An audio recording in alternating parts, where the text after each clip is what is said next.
slow down. Look. Look. Under-socialized, fearful dogs have a lot of difficulty dealing with pretty much everything normal adopted dogs experience. All right, stop. Slow down. No biting.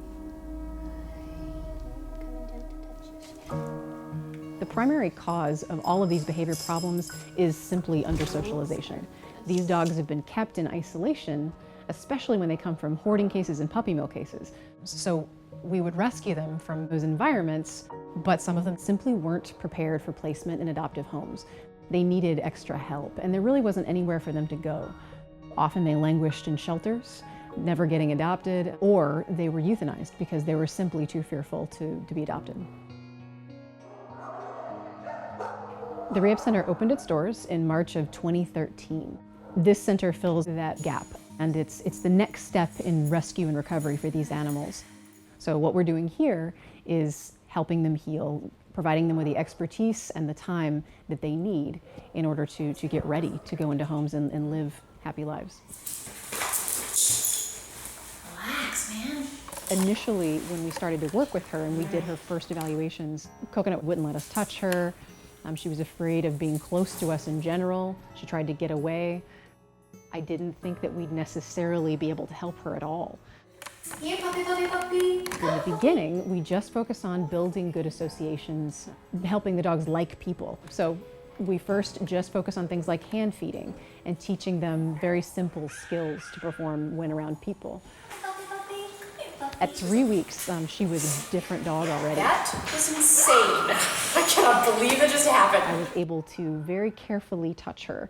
She was still very nervous, but it was clear that she was developing social behavior, and it was also clear that she was starting to tolerate touch, which was very exciting.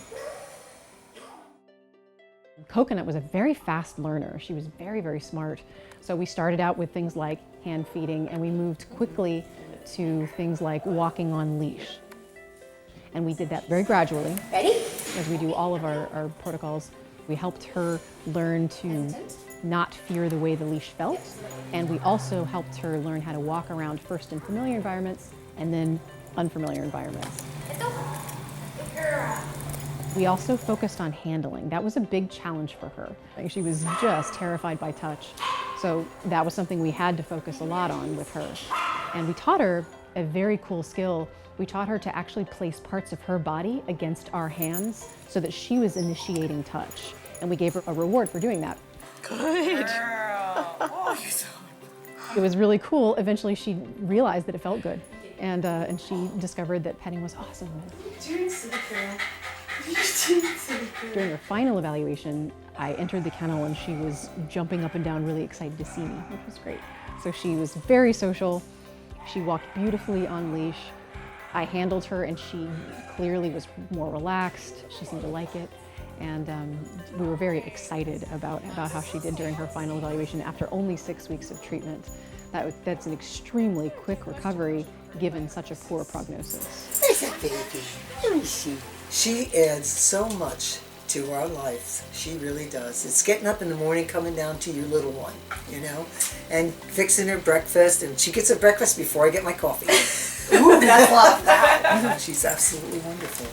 It's incredible knowing that this dog that had absolutely no options was able to recover with us, that we were able to help her learn to enjoy life and eventually become a pet. I think that the main thing to take away from that particular discovery is that these animals can be helped, and we will try our best to help all of them.